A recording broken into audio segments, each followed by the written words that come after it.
की ती प्रतिभा सुदर्शन बरोबर लग्न न करता त्या श्रीमंत मुलाबरोबरच लग्न करणार आहे। बाई साहेब सफाईदारपणे बाबांशी पण खोटं बोलायला लागले तर गुड। मी तुला भाऊ म्हणून जपत असते, पण जर का तू वेडवाकडं केलंस ना तर मी तुला सोडणार नाही। पण मग माझ्याशी का खोटं वागलेस? मी तुझ्याशी खोटं नाही वागले। तुम्ही फार हुशार आहात डोंगर पोखरून उंदीर काढण्यात, फार हुशार आहात। ठेवा बोल।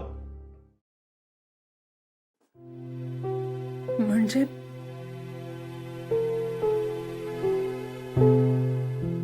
तुझं हे जे प्रेम आहे ना ते कधी कधी खूप व्हायलंट होतं आणि मग मला भीती वाटायला लागते।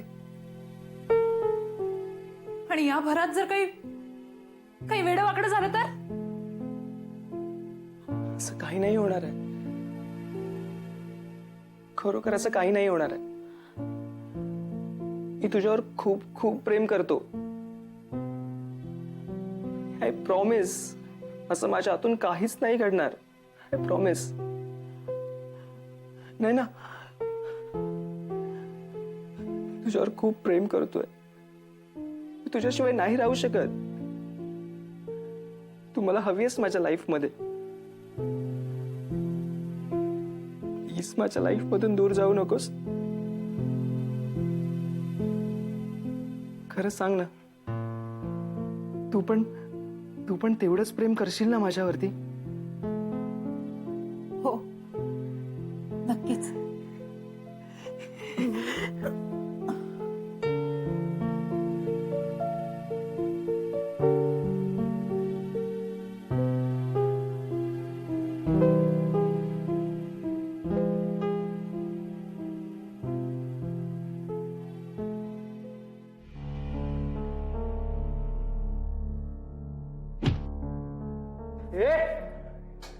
डोळे फुटलेत काय? धक्का मारून चाललोयस ते? माझे डोळे फुटायला काय झालंय? हा, आणि मला जवळचं आणि लांबचं नीट आणि स्पष्ट दिसतं, ते पण जरुरीपेक्षा जास्त। अरे वा, म्हणजे घारीचीच नजर म्हणायची तुमची?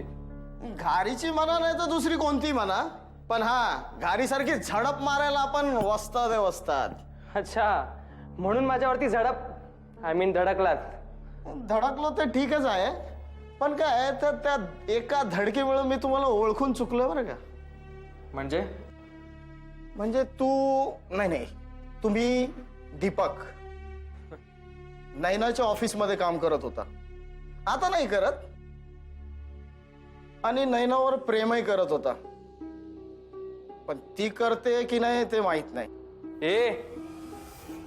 रागव नका म्हणजे ती करतही असेल, पण तिच्या फॅमिलीमुळे कदाचित तिला जमत नसेल. हाय ना, तुम्ही भविष्य वगैरे सांगता काय? नाही, हातावरून भविष्य सांगणारे बरेच बघितलेत, पण चेहऱ्यावरून भविष्य सांगणारा पहिलाच भेटलाय. आय मीन भेटले. सॉरी. चालेल भेटलाय. नाहीतरी आपलं वय सारखंच असावं, त्याच्यामुळे आपण एकमेकांना अरे तुरे करून बोललो तरी चालेल. नक्कीच. बाय द वे, तुझं नाव काय आणि तुला माझ्याबद्दल कशी माहिती? माझं नाव पिंट्या. आणि ते भविष्य वगैरे तसलं काही नाही.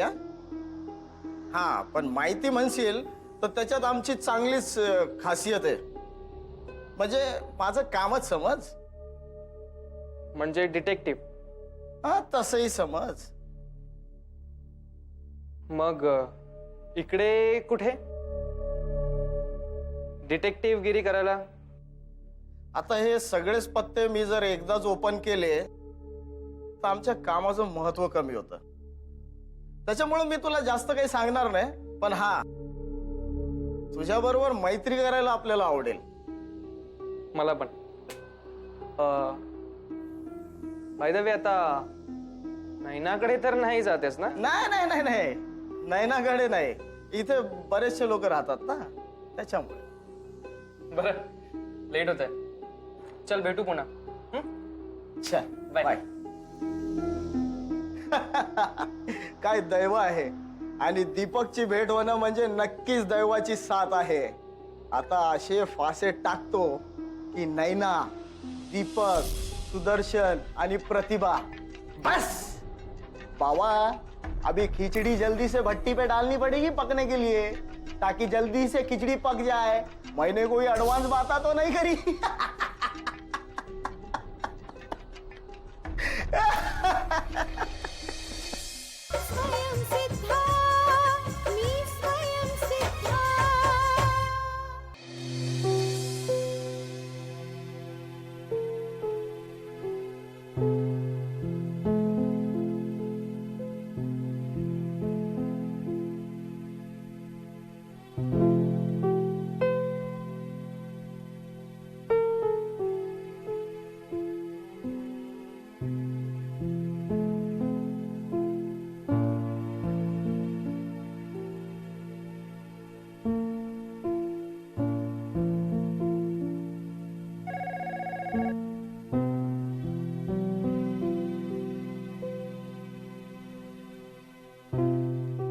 हॅलो. हा. हा, बोला ना. काय काम आहे? अगं उद्या दिवाळी आहे, त्यामुळे दीपावलीच्या शुभेच्छा देण्यासाठी. मला वाटतं आपल्याकडे लोक दीपावलीच्या दिवशी दीपावलीच्या शुभेच्छा देतात, नाही का? का अगोदर दिल्याने काय बिघडतं?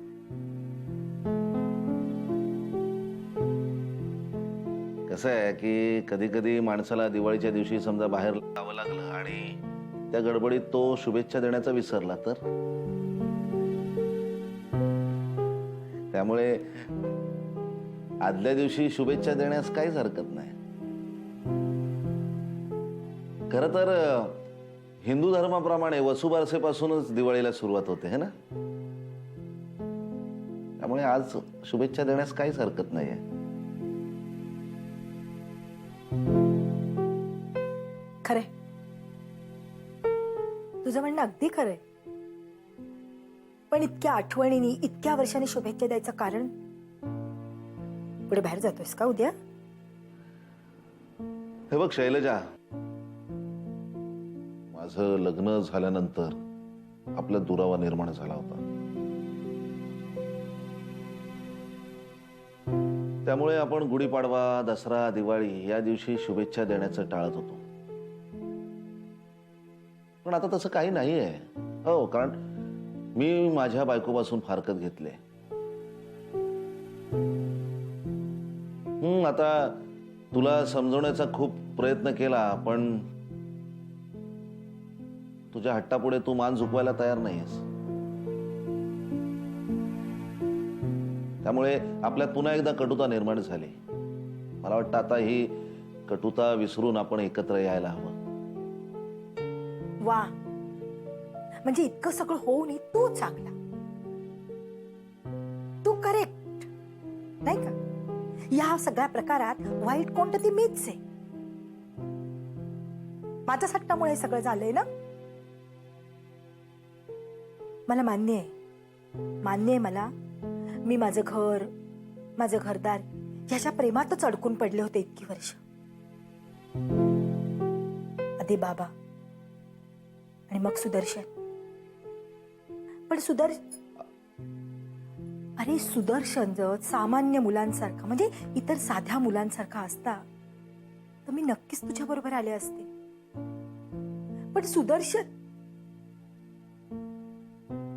पण हेच तू समजून घेत नाहीयेस आणि हेच दुःख आहे मला. असो, नाहीतरी आपली संस्कृती पुरुष प्रधानच आहे. फक्त म्हणायचं माझी मातृभूमी, पृथ्वी माता माझी, हे सगळं बोलण्यापुरतं. पण स्त्रीला खरा मान सन्मान हा कधीच मिळत नाही. हेच खरं.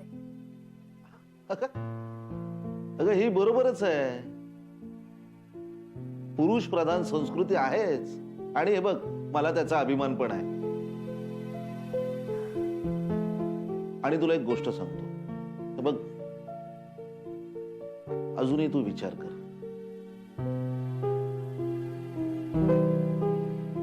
नाही, अन्वय नाही. हे बघ, पुलाखालून बरंच पाणी वाहून गेले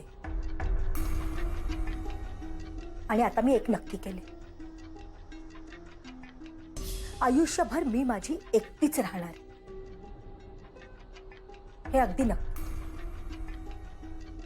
हा, उद्या सुदर्शनचं लग्न होईल. कदाचित तो दुसरं घर करेल, पण मला माझं घर आहे, माझं काम आहे, माझी संस्था आहे. आज भले माझी संस्था लहान असेल पण त्याचं स्वरूप वाढतंय. आणि खरं सांगू, जिथे माझं मन रमतं, माझं मन लागतं, तोच माझा आनंद. आणि माझा आनंद मी कुणाही बरोबर शेअर करू शकत नाही. कळलं? म्हणजे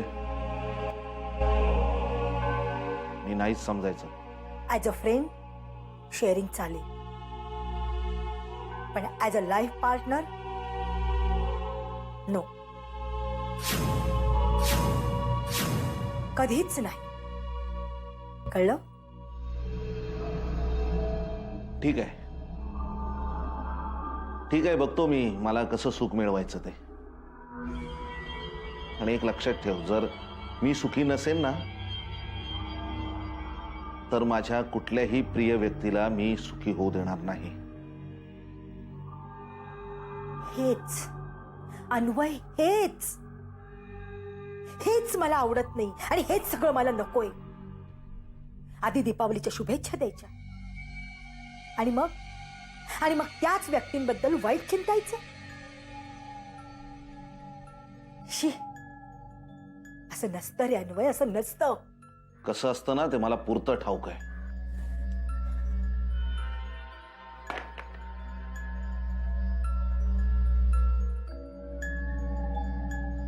शैलजा, दिवाळीनंतर मी सुदर्शनला सोडणार नाही.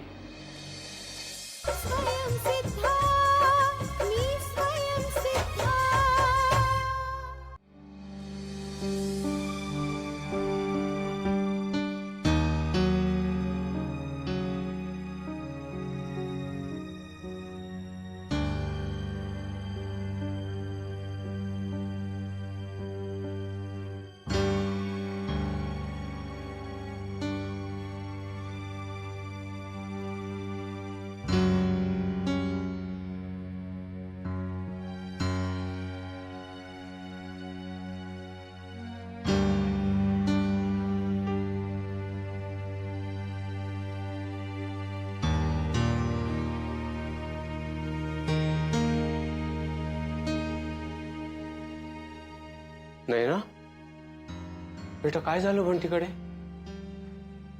तुला कोणी काही बोललं का? अगं नाही ना, मी तुला विचारतोय, तू अशी घाबरलेलीस, दुःखी का दिसतेस मला?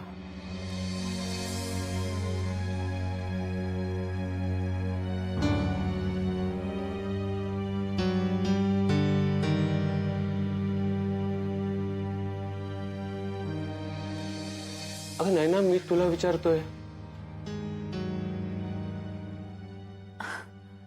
बाबा घाबरलेली कुठे काय? मला काय झालंय दुःखी असायला? मी काय म्हणते, तुम्ही जेवून घेतलात का? मगाशी सगळ्या वस्तू आणल्या त्या दाखवायच्या नादात विसरून गेले विचारायचं.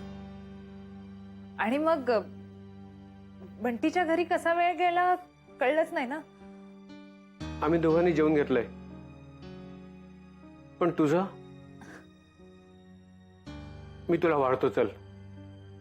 तुला भूक लागली असेल ना? नाही नाही बाबा, माझं जेवण झालंय ऑफिसमध्ये, मला भूक नाहीये. मी फ्रेश होऊन येते. हा, आलेच.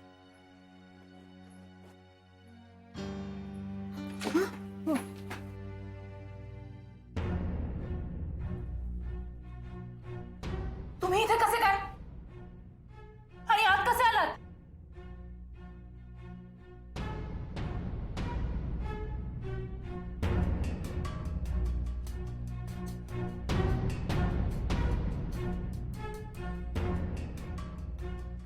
बेटा कोण आहे हा? आणि बोलत का नाहीये? बाबा घाबरायचं काहीच कारण नाहीये. आणि मी बोलतोय म्हणजे मी मुका तर नक्कीच नाहीये. कळलं? भाऊ वाटतं. काय रे बाळा, नाव काय तुझं? विनय. तुमचं काय? माझं पिंट्या.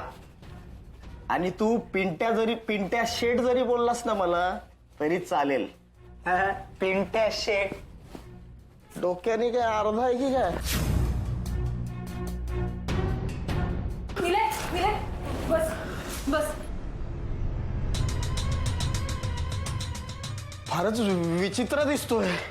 तो नाही, तुम्ही विचित्र आहात. आणि अजूनही तुम्ही माझ्या प्रश्नाचं उत्तर दिलेलं नाहीये. कुठल्या? हेच की तुम्ही आत कसे आलात? कसे आला?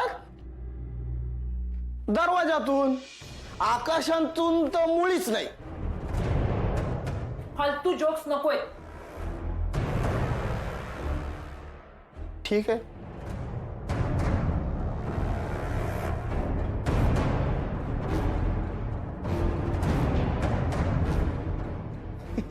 हे असं आलो दरवाजातून. आता मनुष्याला उघडा दरवाजा दिसला तर तो उघड्या दरवाजातूनच आत येणार ना. दरवाजा उघडा दिसला, समोर तू दिसली, आलो आतमध्ये. पण परक्या माणसाच्या घरात जाताना काहीतरी मॅनर्स पाळायचे असतात. डायरेक्ट घुसायचं नसतं. असं निदान दरवाजा वाजवण्याची तरी पद्धत असते ना. हो. आता तू मला ओळखतेस म्हणून मी काही परका नाही, आणि मी तुला ओळखतोय म्हणून तू काय परकी नाहीस. हा, आणि हे काही तू बोललीस ना ते मॅनर्स वगैरे, ते आमच्या बापजाद्यांनी देखील आम्हाला शिकवलेले नाहीये ना. असली गणितं आमच्या धंद्यामध्ये असतात ना, असले नियम असतात. कळलं? दार उघडं दिसलं म्हणून मी आत आलो, आणि उघड्या दारातून तू दिसलीस म्हणून मी इथे. कळलं? मला तुला एक महत्वाचं बोलायचं होतं म्हणून मी इथे आलोय. कठीण आहे. कठीण काही नाही ना, कठीण काही नाही. पण हा, आपली कामं जर सगळी व्यवस्थित झाली नाही ना तर मात्र कठीण होऊन बसेल. बसू बसू का? तर उभ्यानेच आमची छुट्टी करतेस तू. हे बघा, नैना कोण आहेत हे आणि ते असं का बोलतायत आणि का छळतायत तुला? कोण? मी? बाबा, तुम्ही काळजी करू नका, काही सिरियस नाही, मला कोणी छळत नाही. हे माझ्या ऑफिसमध्ये असतात.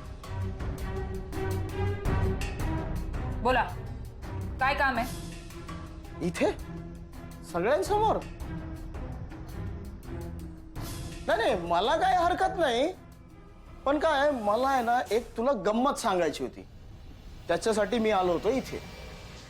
काय झालं, मी बॉसला फोन केला आणि निघालो इथे यायला. समोरच माझी एका व्यक्तीशी धडक झाली. मला खूप राग आला, पण समोर बघतोय तर काय, ती व्यक्ती ओळखीचीच निघाली. मग मी मनाशीच बोललो, धडक सुखकारक झाली. आणि माहिती आहे का तुला ती व्यक्ती कोण होती? आता तुम्हाला कोण धडकलंय हे मला कसं कळणार?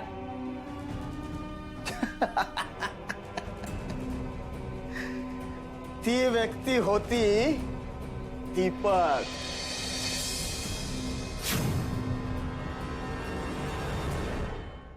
फोन कुणाचा होता असं विचारला. तू पहाटे पहाटे उठून तयार सुद्धा झालीस, मीही तयार झालो. पण प्रेमाचं काय? तुम्ही सुदर्शन विषयी बोलताय? एवढं काय बापलेकींचं चाललं होतं जे आम्हाला कळू नये? का? तुम्हा भावा बहिणीत काय चाललेलं असतं ते आम्हाला कुठे कळतं? पण मुलीचा बाप पडलो ना मी. मग लग्न करायचं असेल तर त्यांच्या घरी जाऊन रीतसर मागणी नको घालायला. हे माझे बाबा. नमस्कार. तुम्हाला दिवाळीच्या खूप खूप शुभेच्छा.